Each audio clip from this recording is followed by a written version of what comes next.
Now, obviously, yung gagawin natin ngayon ay nasa title na. So, I'm going to talk about PBB na naman. And I think, pangatlong video ko na to about PBB. Nag-react ako noon sa mga PBB 8 teens. Second is sa Starhan. Thoughts about Apey and Mark sa PBB 8. And yeah, I'm wearing this t-shirt as well. Kasi syempre, ABS-CBN tayo guys. TFC, mga kapamilya, baka naman. And of course guys, itong papanoorin po natin ay hindi ko pa po napapanood. Some of you guys ay napanood nyo na itong video na ito kasi nagkalat na to sa Facebook, sa YouTube, sa Instagram. Some of you guys are sobrang naha-high blood. Yung mga iba rin parang dinedepensahan si Apey about kay Kuya Mark. Pero let's see, hindi ko pa talaga napapanood and tignan natin kung ano ang magiging pahayag ko sa aking mapapanood. So, without further ado guys, let's get into that video.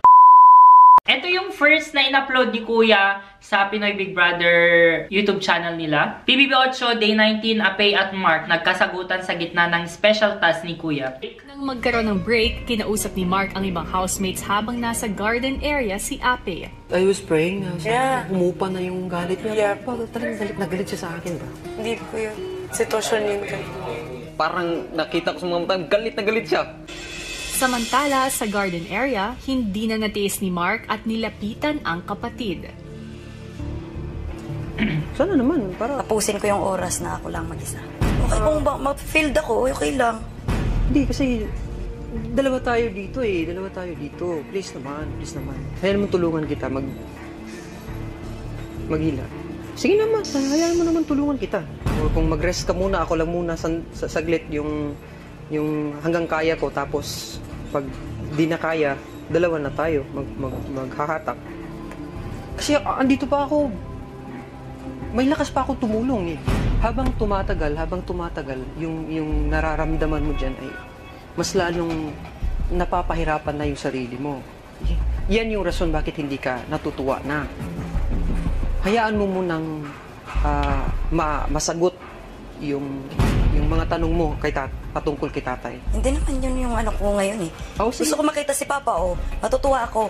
O ngayon, paano mo kailangan matapos eh. Kung hindi makikita. Kung hindi ko matapos, hindi ko makikita si Papa. Sa palagay mo, tama ba na chance mo in a million ngayon? Ang kapalit lang ay yung tulong na hihingin mo.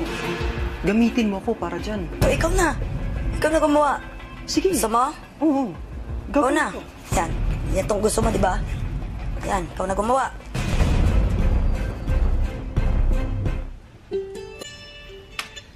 So, yun yung first video.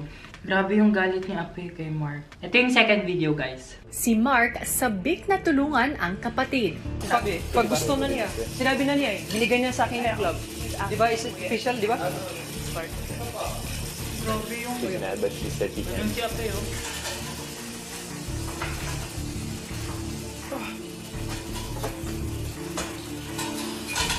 Pero tila nagbago ang isip ni Apey. Ako na. Please. Ako na. Wag mo lang puso, yung isip mo na. Sige na. Kain ka muna. Ako na. Kanino ka ba galit sa akin o sa sitwasyon natin? Akin na kuya. Kasi it's not smart. Bobo naman ako eh. Bobo ako kuya. Alam ko yun. Mahina ang utak ko. Akin na. Hindi ko may nauto. Hindi sinabi mo kuya. It's not wise. It's not smart? It's not Pasensya smart. na ha. Oh, pero pride. Pasensya na. It's not smart but it's pride. Akin na kuya. Alam mo kung bakit? Oh, sige, sabihin mo. Kasi kuya, gusto ko ako lang mag-isa. Ako lang mag-isa dito sa bahay ni kuya. Hindi mo. Kasi may pangarap ako kay mama. Ako din, meron. May pangarap. Kung may pangarap ka sa pamilya mo. Oh, sige. Sinabi mo yan. Pero hindi yan totoo. Talaga ba? Hindi ako ganto, pero di ko alam kung bakit ako nagkaganto. Pride yan eh. Pasensya na. Bahala ka kung anong sabihin mo sa sarili mo. Sana may matauhan ka ng konti. Wala pang taong gumagawa sa akin ito eh. Ikaw pa na kapatid ko. Huwag mo ako i-ano sa iba, kuya. Kasi hindi mo ako kilala, hindi mo alam kung anong nangyari sa buhay ko sa mga nung bata. Alam mo, kuya? Konti. Wala kang alam, kuya. Okay nga. Bakit may kasalanan ako? Anong kasalanan ko? Deserving ba ako sa galit mong yan? Sa akin ngayon? Deserving ba ako? Anong ginawa ko? Para sa'yo, maabot kita dito. Ang dami kong pinagdaanan. Ay, ako din. O kaya, wala akong kasalanan sa'yo. Gusto ko kasi ako mag-isa. Makisama ka. Iisa tayo. Wala akong kasalanan sa'yo. Maging tao ka naman. Hindi na tama yung ginagawa mo. Hayop ako? Ikaw nagsabi niyan. Ay, Diyos ko. Kasi yung tao, pwedeng magmahal. Pwedeng umanawa. Talaga? Anong ginagawa mo sa akin ngayon? Para akong hayop eh. Parang nabaliktad yata, kuya. Anong tingin mo sa akin kanina? Wala pang estudyante ko na nagganon sa akin. Kahit asawa ko, wala. Hindi. Hinayaan ko yun kasi mahal kita. Sana intindihin mo yung ginagawa ko. Kung gaano ko pinababa yung sarili ko. Dahil mahal kita, tol. Ibababa ko din yung sarili ko? Kung ayaw mo, wag... Babang-baba na ako, kuya. Simula pa ng bata ako, babang-baba na ako. Hindi ko kasalanan yon. Kasalanan ko ba yon? Bakit mo yung binibintang sa akin lahat yan? Kasalanan ko ba yan? Tingnan mo ako, na tao ako. Ano bang tingin ko sa'yo? O yun. Ikaw yung nagtitingin sa akin na gano'n ako. Hindi. Hoy, Diyos ko naman, kuya. Ang hayop hindi umintindi. Ang tao O umintindi. maging tao ka nga. Intindihan mo ako. Kuya. Bakit bang taong walang kasalanan, may galit Ngayon, ka? kuya, sinisira mo na yung pangarap ko. Ngayon na lang, ngayon. Magiging Huwag sira to. mo akong kausapin. Magiging sira Huwag to. mo akong kausapin, kuya. If I fail, you fail. Huwag mo akong kausapin, kuya. Hindi. Kasi bakit? Bakit? Kung mag-walk out ako ngayon, wala ka. Mag-walk out ka ngayon, tara, sabay tayo! Iyan ang gusto mo, di ba? Oh my gosh. Ikaw ang may gusto niyan. Na wala ako dito. Hindi ako. Ikaw ang may gusto niyan. Tama, mali. Mag-isip ka. Kailangan mo ako dito. Kailangan din kita.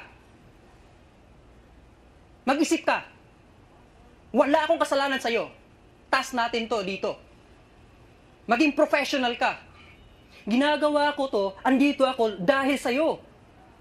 Hindi mo ako kalaban dito, Api. Kakampi mo ako.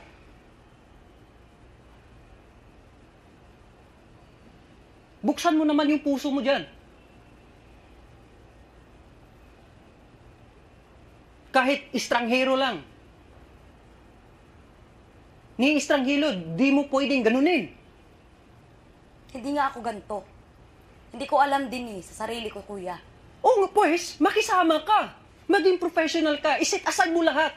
Pakisamahan mo lang ako, iset aside mo na lahat. Lahat ng galit mo, lahat ng hinanakit mo, maging professional ka.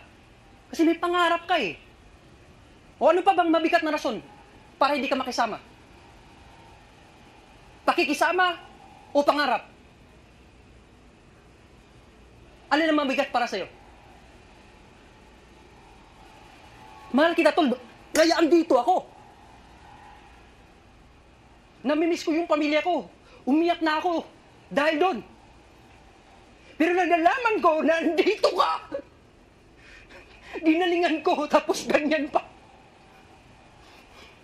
Gusto ko mangarap na ako lang. Hindi nga pwede. Gusto ko mangarap na ibigay ako lang. Hindi ikaw ang may hawak dito. May rule tayo dito. Maging professional ka. Walang ikakasama sa'yo yun. Ikakabuti mo yun. Isang bangka lang tayo dito. Pag nalunod ka, lunod din ako. Makinig ka. Hindi sa lahat ng panahon ikaw ang tama. Hindi ko sinasabing tama. Kahit na, sabihin mo pa yan sa akin ng ilang beses ngayon, hindi ka nakikinig.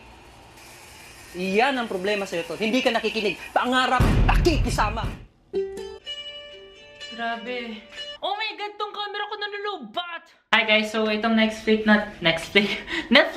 Next clip na ito ay yung pangatlo, which is yung last. Yung humingi si Apay ng tawad kay kuya niya na si Marks. Dalawang bagay na napakasimpleng intindihin, tol. Sigawan pa ako. Wala akong pakialam ngayon. Kasi ikaw nga, ginaganyan mo ako eh. Hayaan mo makita yung pagiging kuya ko ngayon sa'yo. Truths. Kasi may karapatan ako dun. Pero tandaan mo, tol, mahal kita. Ako ba? Meron ba dyan? Kahit kunti? Meron ka dito, kuya. Oh, sige. Isa na kayo sa pangarap ko. Sige. Sige! Pause ka ba? Ako naman! Oh, sige. Makikinig ako. Sabihin mo. Tapos na ako. Nung una kitang nakita, kuya, nung nalaman ko, nabuhay yung tatay natin at nalaman ko may kapatid pa ako. Akala ko, mas lalo kong hinalingan dito sa loob. Kasi kasama na kayo sa pangarap ko. Na hindi ko lang matangkap. Gusto ko kasi ako yung magtaguyod ng pamilya. Ako ang dahilan kung bakit aangat tayo. Gusto ko ako ang nagbigay ng lahat para ipunin tayong lahat. Ito lang yung gusto ko para ipagmalaki ng lahat. Kasi mga taong na maliit sa amin, mga kapatid ko. Kaya patunayan mo na mahal mo ako. Tanggapin mo muna ako dito, kapatid. Patunayan mo na mahal mo ako ito. Mas matutuwa sila kung ipakita mo rin na mahal mo ako. Kaya ginaganto ko to. Kaya ginagawa ko to. Sa inyo din. Ilang oras na lang, pwede mo nang makausap si tatay. Pwede mo nang itanong sa kanya kung ano yung tanong mo. Kahit sa akin yung pagkakataon to, gusto ko maging bahagi ng yung tagumpay, tol.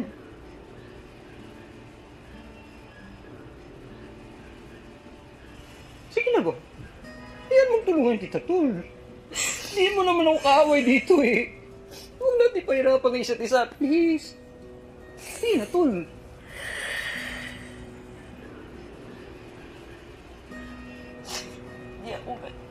Hindi ako nakakasakit ng tao. May mga bagay na hindi natin napapaghandaan. Nasaktan kita. Tol, alam ko kasi bigla ka eh, nabigla ka. Hindi mo alam kung paano ako dalhin. Sanay na ako, Oo nga, sanay ka sa buhay mag-isa. Pero sa sitwasyon natin eh, kailangan mo tanggapin yung katotohanan na may kapamilya ka. May pamilya ka.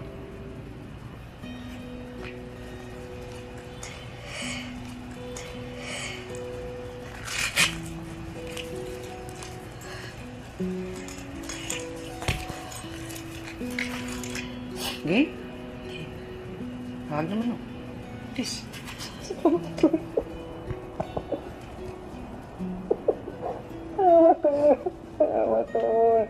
Sorry. No. Thank you. Hindi ako ganito. Alam ko. Sabi ko nga sa'yo, walang perpektong reaksyon sa mga bagay na... Hindi ako ganito. Alam ko to, mabuting tao ka.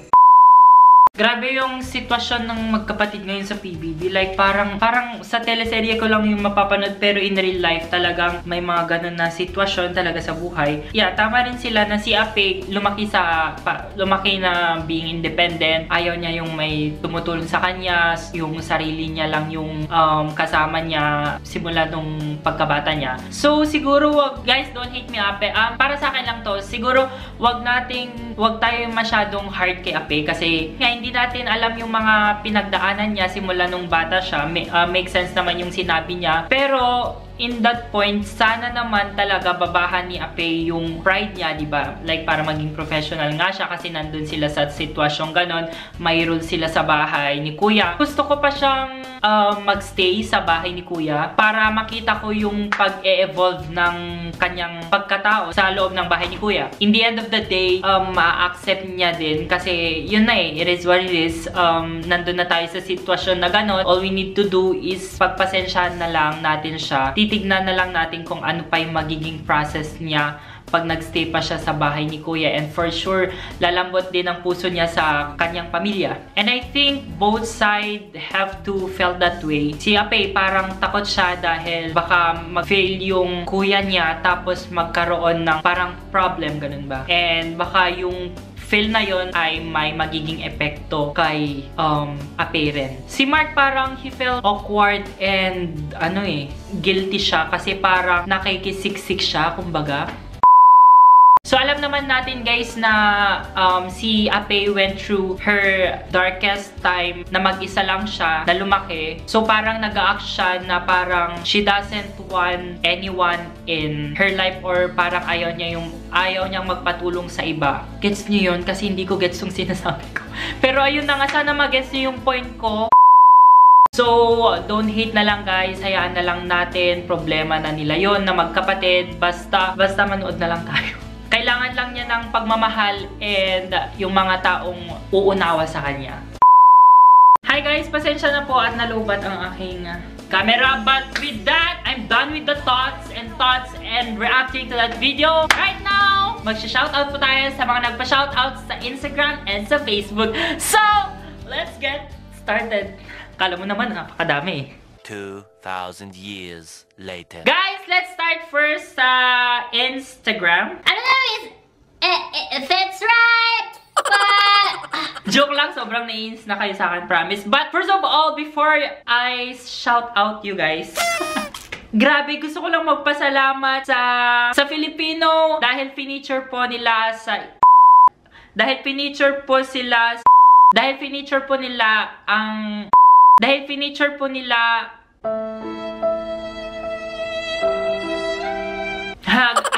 But before that, guys, gusto ko lang magpasalamat sa Filipino. But before that, guys, I would like to... Ano to, English? But before that, guys, gusto ko magpasalamat sa Filipino Vibes dahil sa isa sa mga videos ko sa Instagram ay feature nila sa page nila. Ganito po talaga ako pag mag-isa ako dito sa bahay. Sobrang lonely. Kaya nililibang ko po ang sarili ko kasi sobrang hirap eh. Iyak na naman ba tayo? So here, guys, first... Shout out to Ate Vanessa. Hi, Ayeka ganda. Ganda daw pero sinabi niya charot. Eh di charot! Hazy Lorenzo. Hi! Suzanne P-is. Suzanne P-is. Hi, kay Dabney Casino. Let's go. Casino. Sorry. Casino. Arabonga! May YouTube din ako. Sabi niya. Shara May. Shout out mo daw kapatid ko, si Lorena Krisha. Shout out to you, girl! Shout out din kay Ate Nika Peralta. Kantahan po natin si Ate Nika Peralta ng happy birthday kasi mag-birthday siya bukas in 1, 2, 3. Happy birthday to you! Happy birthday to you! Nika Peralta, more power and more blessings to come. Hi kay Niana Manuel. And shout out din kay Daisy Domingo from Rome, Italy. Thanks for watching, Romanian. Maddie Blue. Hi kay Maddie Blue. Cherry yep, my name's Cherry. Lol. By the way, love your videos po. You are hella nakakatawa. Am I? Cristela Joy. Stephanie Lara. Frances Revilla. Hi! Gwynnie. Hi, Gwynnie. More power. Shout out. Ito na. Oh my gosh, I'm reading all your comments. Hala! Sabi ni Kyla Fontecillas. Hala! Roginia Grace II. Shout out po ako, John Rex. Shout out to Cholo Dimaya. Jeninia Bondamesh. John Paul Mata. Who Power? Tagalawag to. Lana Agustin. Eto guys, kung hindi kayo naniniwala na nagpo-follow back ako, fina-follow back ko sila. Let's see here. 1, 2, 3, 4, 5, 6, 7. So that's it guys for today's video. Kung nagustuhan niyo tong video na to, syempre, I-like nyo naman tapos mag-comment kayo and share this to your friend para ma-spread ang love! mabuhay! Bye! Nay, shit.